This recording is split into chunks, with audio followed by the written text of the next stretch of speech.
Bayangkan, sebuah kota yang tidak pernah benar-benar tidur. Lampu gedungnya menyala seperti mata yang mengawasi. Jalanannya berdenyut, dan notifikasi di ponselmu tak pernah berhenti bergetar. Di tengah keramaian itu, ada jutaan orang yang berjalan cepat, terlalu cepat, seolah ada sesuatu yang mengejar mereka, atau mungkin ada sesuatu yang mereka hindari. Di antara mereka, ada kamu, atau seseorang yang kamu kenal, atau seseorang yang bahkan tidak sadar bahwa hidupnya sedang digiling perlahan. Pagi dimulai bukan dengan harapan, tapi dengan rasa berat di dada. Kopi pertama bukan lagi teman, melainkan alat untuk bertahan. Dan setiap hari terasa seperti fotokopi dari hari sebelumnya. Sama, datang lagi, menekan lagi. Kita menyebutnya fenomena ini burnout. Tapi sebenarnya istilah itu tidak pernah sekadar berarti capek. Burnout adalah ketika tubuh masih bergerak, tapi jiwa tertinggal jauh di belakang. Ketika seseorang bekerja, tetapi tidak lagi hadir dalam pekerjaannya. Ketika produktivitas menjadi kebiasaan, bukan penanda kehidupan. Di video ini, kita tidak hanya berbicara tentang individu yang kelelahan. Kita berbicara tentang sebuah generasi, sebuah kota, sebuah bangsa yang perlahan berubah menjadi masyarakat yang terbakar dari dalam. Sebuah masyarakat yang kadang disebut bekerja keras, tetapi pertanyaannya, apakah mereka benar-benar bekerja keras atau sedang sedikit demi sedikit dieksploitasi? Selamat datang di cerita tentang kelelahan kolektif dan bagaimana kita sampai di titik ini.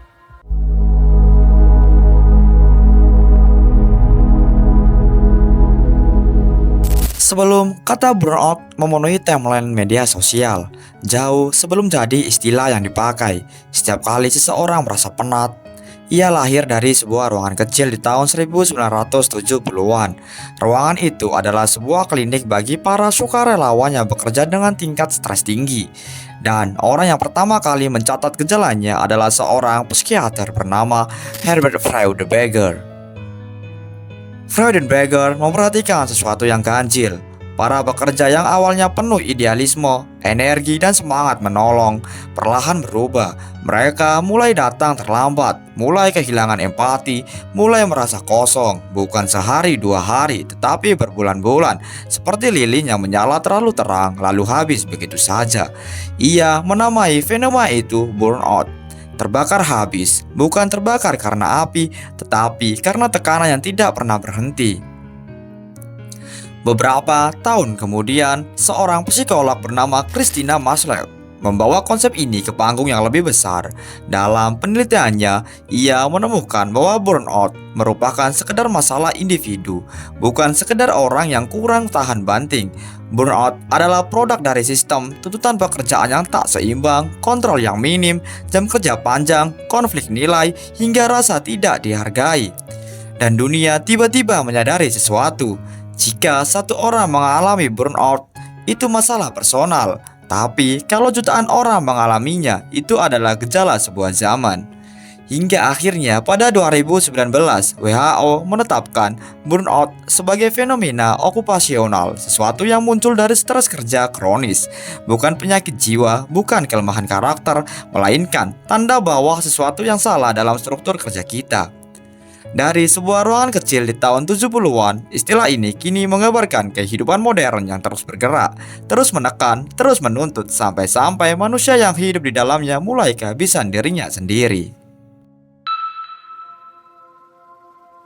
Kalau burnout bisa berbicara, mungkin ia tidak akan berteriak, ia akan berbisik pelan, tapi konsisten, sampai bisikan itu menjadi gema di kepala seseorang. Bayangkan satu pagi yang tampak biasa, alarm berbunyi, cahaya matahari masuk dari celah tirai, tapi tubuh terasa berat, bukan seperti kurang tidur, tetapi seperti ada pasir halus yang menumpuk di seluruh persendianmu. Kamu bangun, tapi bagian dirimu yang lain tidak ikut bangun. Di meja kerja, layar komputer menyala, kursor berkedip, seolah menunggu sesuatu darimu. Tapi pikiranmu kosong, tidak ada ide, tidak ada percikan, hanya suara mesin di belakang kepala berdengung tanpa makna. Inilah kelelahan emosional, bukan sekedar letih, tetapi kehabisan tenaga yang jauh lebih dalam, seperti sumur yang mengering. Lalu datang fase kedua. Kau mulai jarang tersenyum pada rekan kerja. Obrolan yang dulu sederhana kini terasa melelahkan. Tiba-tiba, hal yang dulu kamu pedulikan tidak lagi memancing apa-apa. Tidak marah, tidak sedih, tidak bersemangat, hanya kosong. Ini adalah jarak mental ketika seseorang seperti membangun tembok tipis antara dirinya dan dunia luar. Bukan karena tidak peduli, tetapi karena tidak ada energi untuk peduli. Dan akhirnya, bagian yang paling sunyi, keraguan diri. Kau mulai merasa tidak kompeten, mulai mempertanyakan kemampuan yang sebenarnya sudah kau punya selama bertahun-tahun. Salah kecil terasa seperti kegagalan besar, pujian terasa tidak layak, setiap tugas terlihat seperti bukit yang lebih tinggi dari sebelumnya. Dalam situasi ini, seseorang sering terlihat baik-baik saja dari luar. Ia datang tepat waktu, ia menyelesaikan pekerjaan, ia tersenyum tipis saat diwawancara. Tetapi di dalam ada percakapan yang tidak pernah berhenti. Aku lelah, aku tidak bisa, aku hanya ingin diam sebentar. Burnout bukan hanya tentang kelelahan, ia tentang hilangnya diri. Lapis demi lapis, tanpa suara, ia membuat seseorang duduk di depan komputer, menatap layar kosong selama 15 menit tanpa menyadari waktu bergerak. Ia membuat seseorang memandang dirinya di kaca dan tidak lagi mengenali orang yang memandang balik. Dan yang paling menakutkan, burnout sering datang perlahan, hampir tak terasa, seperti kabut yang merayap, menutup pandangan sedikit demi sedikit, sampai suatu hari saat seseorang mencoba melihat masa depannya yang tampak hanya kabur. Namanya Emma, seorang desainer grafis freelance yang tinggal di sebuah apartemen kecil di tengah kota. Dulu Emma punya ritual sederhana, bangun pagi, membuat teh chamomile, membuka jendela dan menulis ide-ide liar yang memenuhi kepalanya. Ia mencintai kerja kreatif, ia mencintai kebebasan. Tapi kebebasan itu punya harga yang tidak ia sadari. Semuanya berubah di tahun kedua pekerjaannya. Klien mulai datang lebih sering, proyek semakin besar, deadline semakin padat. Dan dalam dunia kreatif, satu kalimat selalu terdengar seperti alarm yang terus berbunyi. Bisa cepetan ya kak? Emma mulai bekerja hingga larut malam. Lampu meja menjadi matahari kedua. Jam tidak lagi punya arti. Waktu tidur bergeser, waktu makan hilang, dan ruang kerja kecilnya berubah menjadi tempat tinggal utama. Suatu malam, ia menerima pesan dari klien pukul 23 lebih 47 menit. Revisi sedikit aja, cepet kok. Emma menatap layar ponselnya lama sekali sebelum akhirnya mengetik, "Baik, saya kerjakan." Di balik kata baik itu ada tubuh yang sudah letih, ada mata yang perih, ada pikiran yang sudah tidak ingin berpikir. Tapi ada juga rasa takut, takut kehilangan klien, takut terlihat tidak profesional, takut pendapatannya terhenti. Yang ia tidak tahu, rasa takut itulah yang perlahan mengubahnya. Beberapa bulan kemudian, sesuatu terjadi. Emma duduk di depan layar monitor. File desain terbuka, warna-warna yang biasanya menginspirasinya kini terasa hambar. Ia mencoba mengerahkan mouse, tapi tangannya berhenti di tengah udara. Tidak ada ide, tidak ada gambaran, tidak ada suara kreatif di kepalanya. Hanya sunyi. Seperti seluruh ruangan di dalam dirinya telah kosong. Emma menutup laptop. Ia memandang dinding. Air matanya tidak jatuh, bukan karena ia kuat, tetapi karena ia bahkan tidak punya energi untuk menangis. Saat itu, ia sadar bahwa dirinya sudah berubah. Ia tidak lagi menikmati proses kreatif. Ia tidak lagi merasa bangga ketika menyelesaikan desain. Ia tidak lagi mengenali versi dirinya yang dulu. Emma tidak sedang malas. Ia tidak kehilangan bakat. Ia hanya terbakar perlahan, lapisan demi lapisan, tanpa ada yang melihat, tanpa ada yang bertanya. Dan seperti Emma, ada jutaan orang di luar sana yang mengalami nasib serupa. Bekerja dalam dunia yang terus bergerak cepat, terjepit antara kebutuhan hidup dan tuntutan klien. Berusaha mengejar sesuatu yang pada akhirnya mengikis mereka dari dalam.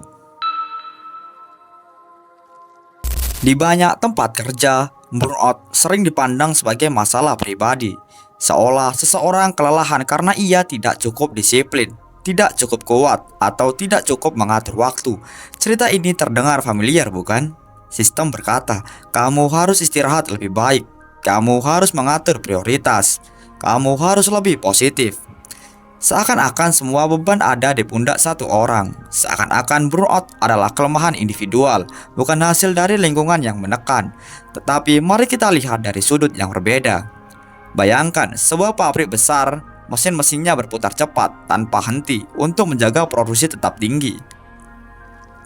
Kecepatan mesin terus dinaikkan, sedikit lagi, sedikit lagi, sedikit lagi. Ketika salah satu mesin mulai panas, perusahaan tidak memperlambat lini produksi. Tidak, mereka minta mesin itu perbaiki diri. Mungkin mesinnya kurang dilumasi, mungkin mesinnya kurang disiplin, mungkin mesinnya perlu istirahat yang lebih berkualitas. Logika ini terdengar aneh, tetapi inilah logika yang diterapkan kepada manusia. Burnout tidak muncul karena seseorang tidak cukup kuat. Burnout terjadi karena tuntutan jauh lebih besar dari kapasitas, dan sistem kerja tidak memberi ruang untuk memulihkan diri. Ada beberapa hal yang sering menjadi biangnya. 1. Beban kerja yang terus meningkat. Target naik setiap tahun, tetapi jumlah tenaga kerja tetap sama.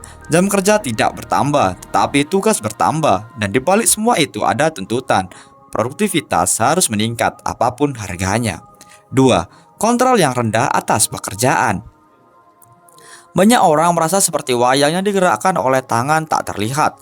Tugas berubah tiba-tiba, prioritas bergeser, keputusan datang dari atas tanpa pertimbangan kondisi di lapangan. Di titik ini, seseorang bukan hanya bekerja, ia dikuasai pekerjaannya. 3. Ketidakadilan dan penghargaan yang timpang. Tidak semua tenaga dihargai dengan setimpal. Ada gaji yang tidak sebanding dengan usaha, promosi yang tidak jelas, dan ekspektasi yang semakin tinggi tanpa adanya kompensasi. Dan ketika seseorang merasa tidak dihargai, energi emosionalnya terkikis sedikit demi sedikit. 4. Konflik nilai. Kadang pekerjaan meminta seseorang melakukan sesuatu yang bertentangan dengan prinsipnya, dan konflik seperti itu, kecil maupun besar, mengerus batin dengan cara yang diam-diam namun brutal. 5. Budaya yang memuja kesibukan. Di banyak tempat, orang yang paling sibuk dianggap paling berharga, yang pulang terlambat dianggap paling berdedikasi, yang menjawab saat kerja tengah malam dianggap paling profesional. Ini bukan budaya kerja, ini adalah budaya pengorbanan diri. Ketika semua elemen ini digabung, seseorang tidak sedang kehilangan motivasi. Ia sedang ditarik dari dua arah, keinginan untuk bertahan dan tekanan sistem yang tidak memberi ruang untuk bernafas. Dan disinilah pertanyaan besar itu kembali menggema. Apakah ini kerja keras atau eksploitasi yang dibungkus dengan kata dedikasi? Burnout tidak selalu datang dengan suara. Kadang ia hanya muncul sebagai rasa pegal di tengkuk atau nafas yang terasa pendek ketika seseorang membuka laptopnya. Tetapi dampaknya jauh lebih luas dari itu, merembes ke seluruh sudut hidup, seperti air yang menetes perlahan namun konsisten. 1. Dampak pada tubuh. Kelitian yang tidak bisa tidur sembuhkan. Ada orang yang mencoba tidur lebih lama, tapi saat bangun tubuhnya tetap letih.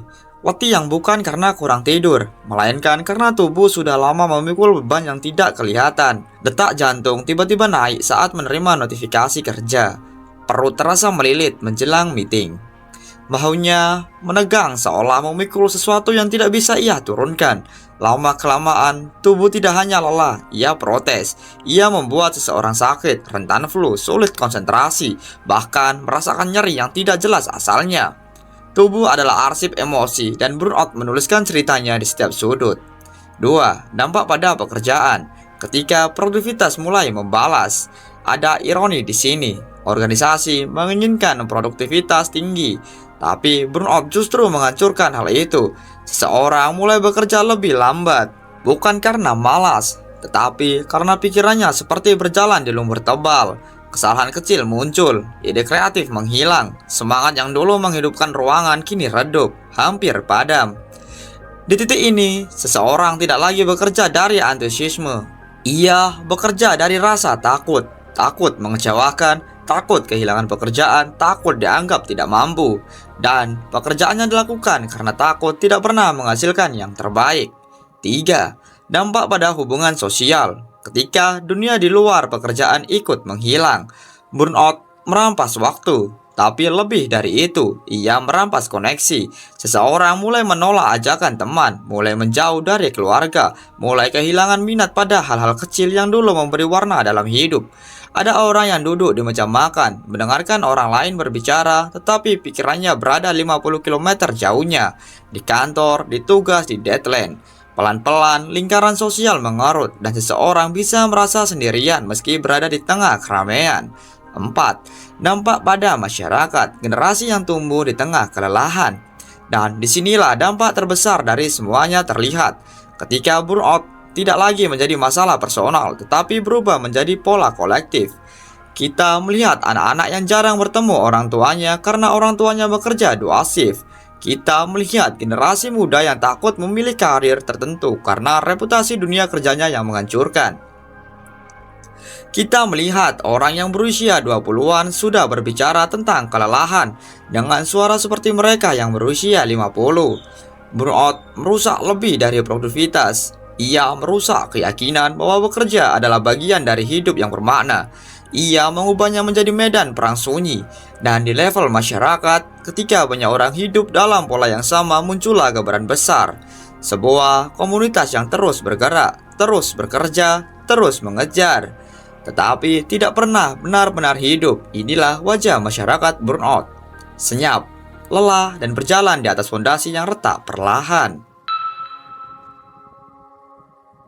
Burnout tidak muncul dari ruang hampa. Ia lahir dari sistem, dipelihara oleh budaya, diperkuat oleh struktur ekonomi yang tidak pernah merasa cukup.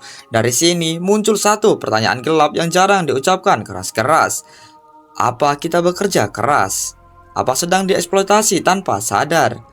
1. Budaya kerja sama dengan nilai dirimu. Kita hidup dalam masyarakat yang mengukur manusia dari seberapa sibuk mereka, bukan lagi apa kabar, tetapi sibuk apa. Seolah sibuk adalah status sosial, bukan alarm bahaya. Seseorang dipuji ketika lembur, disanjung saat tidak pernah libur, dibilang luar biasa ketika bekerja di hari sakit. Dan tanpa kita sadari, budaya itu menanamkan satu kalimat halus tapi mematikan. Jika kamu berhenti, kamu kalah. Padahal tubuh sudah minta waktu, tapi budaya menjawab lebih keras lagi. 2. Romantisasi hustle culture, kemenangan yang tak pernah datang. Ada slogan-slogan yang terdengar keren di kaos atau konten motivasi. Rest and grind, no days off, sleep is for the weak. Tapi ketika diterapkan pada manusia nyata, slogan-slogan itu berubah menjadi pisau tanpa pegangan. Orang memuja produktivitas, mengukur nilai diri dari pencapaian, dan merasa bersalah ketika istirahat. Inilah bentuk perbudakan modern yang tidak lagi memakai rantai, tetapi memakai target. Quotes inspiratif dan rasa takut tertinggal. 3. Ekonomi yang dibangun di atas kelelahan. Di dunia kerja modern, batas antara profesional dan pribadi telah hancur. Laptop mulai dibawa pulang, chat kantor bunyinya 24 jam. Deadline tidak lagi menunggu pagi. Perusahaan ingin efisiensi, tapi efisiensi yang salah arah bisa berubah menjadi eksploitasi diam-diam. Karyawan disuruh fleksibel, tapi fleksibilitas hanya berjalan satu arah. Mereka harus siap kapan saja, sementara sistem tidak pernah benar-benar siap untuk mereka. Disinilah jebakannya.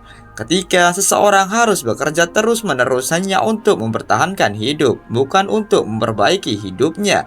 Dan masyarakat mulai terdiri dari orang-orang yang bergerak cepat tetapi tetap di tempat. 4. Normalisasi lembur. Ketika kelelahan disebut dedikasi. Ada kalimat klasik yang sering terdengar, biasanya namanya juga kerja. Kalimat itu membuat kelelahan menjadi hal wajar, membuat jam kerja berlebih seolah bagian dari loyalitas, dan membuat orang takut berkata tidak sanggup karena bisa dianggap tidak kompeten. Padahal tidak ada manusia yang didesain untuk terus hidup dalam mode darurat, tetapi banyak yang dipaksa hidup demikian setiap hari. 5. Media dan narasi sukses yang menyengat. Media sosial memborbardir kita dengan pencapaian orang lain. Anak 20 tahun bisa beli rumah, bisa punya bisnis, bisa keliling dunia. Lalu kita melihat diri sendiri yang bahkan untuk istirahat 10 menit saja merasa bersalah. Pressure skala besar ini membuat semua orang berlari tanpa tahu kemana tujuannya. Yang penting cepat, yang penting terlihat berhasil, walau harus mengorbankan kesehatan, hubungan, hingga diri sendiri. Dan di tengah semua ini, kita menjadi masyarakat burnout. Masyarakat burnout bukan masyarakat yang malas, justru sebaliknya, terlalu berusaha, terlalu takut tertinggal, terlalu takut dianggap tidak mampu, terlalu sibuk mengikuti standar yang tidak pernah stabil. Kita sedang berada dalam perang sunyi, perang melawan waktu, standar, tuntutan, dan diri sendiri. Perang yang tidak pernah kita pilih, tapi selalu kita hadapi.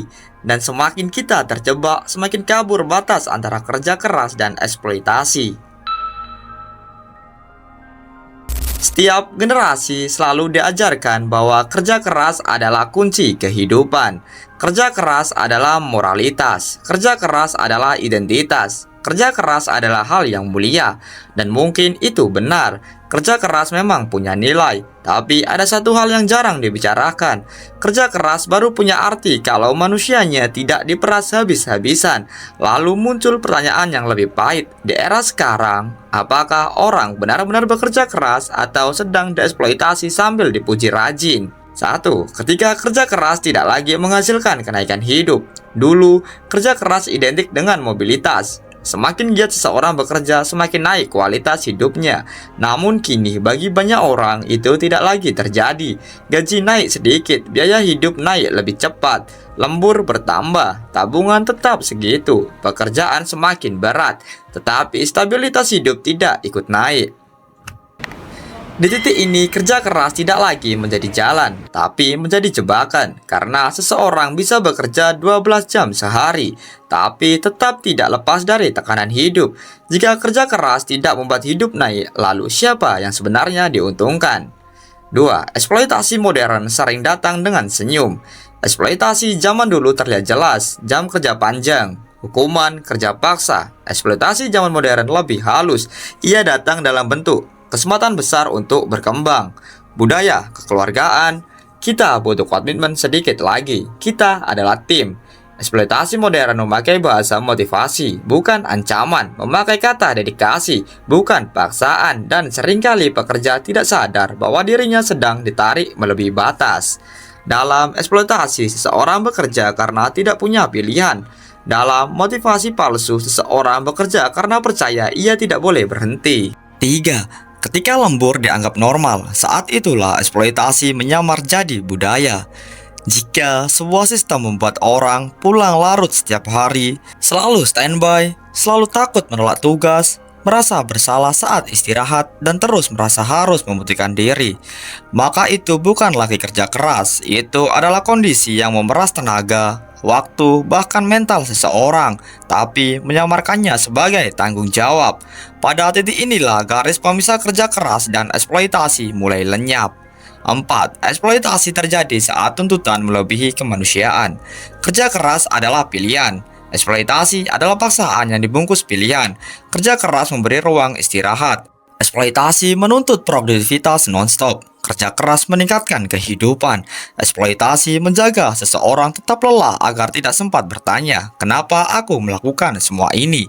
Dalam masyarakat burnout, seseorang bisa menjadi produktif, tetapi tidak merasa hidup.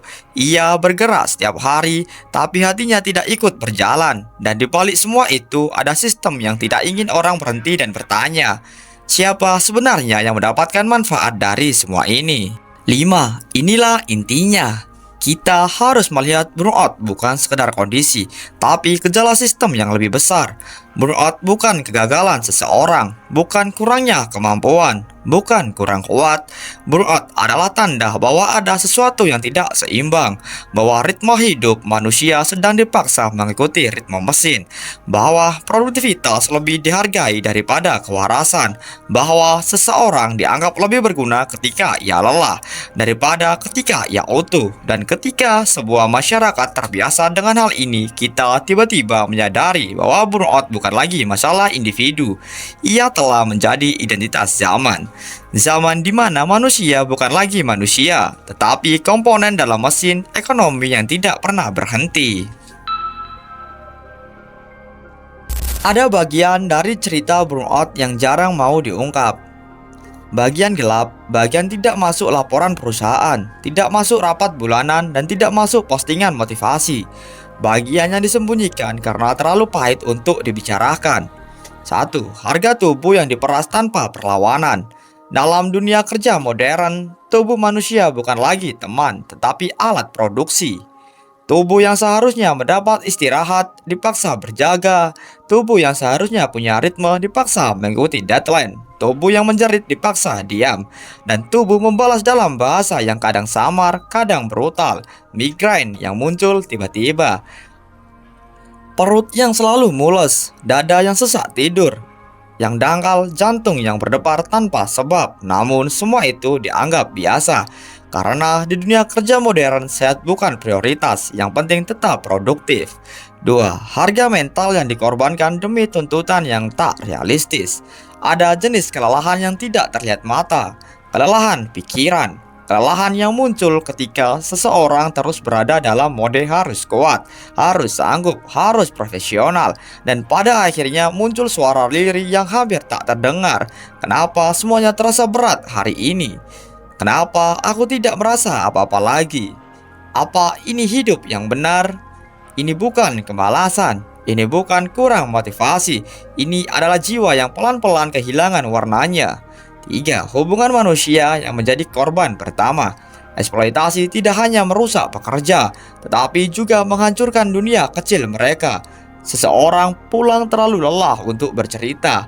Anak tidur sebelum orang tua tiba. Pasangan duduk di sofa yang sama, namun jiwa mereka sudah di ruangan yang berbeda. Waktu yang seharusnya diisi dengan tawa digantikan dengan diam yang berat. Disinilah sisi gelap itu terasa paling kuat. Bukan karena seseorang kurang berjuang, tetapi karena sistem tidak memberi ruang bagi mereka untuk hidup. 4. Ambisi yang menelan pengusahanya sendiri. Dan ironisnya, bahkan orang-orang yang memimpin perusahaan pun tidak bebas dari perang ini. Pemilik bisnis yang tidur hanya 3 jam, pimpinan yang terus memikirkan beban timnya, pendiri startup yang terjebak mimpi, sampai tidak sadar bahwa mimpinya telah berubah menjadi tekanan. Eksploitasi bukan hanya terjadi dari atas ke bawah, kadang sistem itu menelan semua orang di dalamnya, dari level paling rendah sampai level paling tinggi. 5. Kita hidup dalam dunia di mana semua orang berusaha terlihat baik-baik saja. Inilah puncaknya, inilah sisi tergelapnya. Masyarakat burnout menjadi masyarakat yang pandai menyembunyikan luka. Di pagi hari, semua orang memakai topeng energi. Di siang hari, mereka bertarung dengan tuntutan. Di malam hari, mereka pulang dengan mata yang kosong. Dan di balik semua itu, ada satu kalimat yang sering diucapkan tapi tak pernah benar-benar dimengerti. Aku capek. Capek bukan hanya karena kerja berat, tapi karena hidup diperlakukan seperti lomba tanpa garis finish. Capek karena harus kuat setiap hari. Capek karena tidak boleh kalah. Capek karena semua orang berlomba, tapi tidak tahu apa yang sebenarnya mereka kejar. Ini adalah harga yang dibayar masyarakat burnout. Harga yang tidak pernah diajarkan di sekolah, tidak dibicarakan di kantor, dan tidak muncul di grafik produktivitas. Harga yang diam-diam mengerogoti hidup satu generasi. Pada akhirnya, ketika kita melihat seluruh gambaran ini, muncul satu realitas yang sulit dihindari. Kita hidup di zaman yang memuja kecepatan namun melupakan makna. Zaman yang mengagungkan produktivitas namun menelan manusia yang memproduksinya. Zaman yang membuat banyak orang berjalan cepat namun merasa tidak sampai kemana-mana. Burnout bukan lagi fenomena individu, ia adalah udara yang dihirup satu generasi. Diam-diam ia menyusup ke kantor, sekolah, rumah, bahkan ke cara manusia memandang dirinya sendiri. Dan di tengah kabut itu, pertanyaan besar yang sejak awal menggantung kembali terdengar lebih berat daripada sebelumnya. Apakah semua ini benar-benar kerja keras, atau kita hanya menjadi bagian dari sistem yang mengeksploitasi ketakutan kita untuk tertinggal? Tidak ada jawaban yang mudah, tidak ada definisi yang benar-benar pasti. Yang jelas, seseorang bisa terlihat baik-baik saja, namun di dalamnya sedang terbakar perlahan. Seseorang bisa tersenyum, namun jiwanya terasa datar. Seseorang bisa sangat produktif, namun tidak merasa hidup. Dan ketika fenomena ini dialami jutaan orang sekaligus, kita tidak lagi berbicara tentang individu, kita berbicara tentang masyarakat. Masyarakat yang lelah, masyarakat yang terjebak ritme mesin, bukan ritme manusia.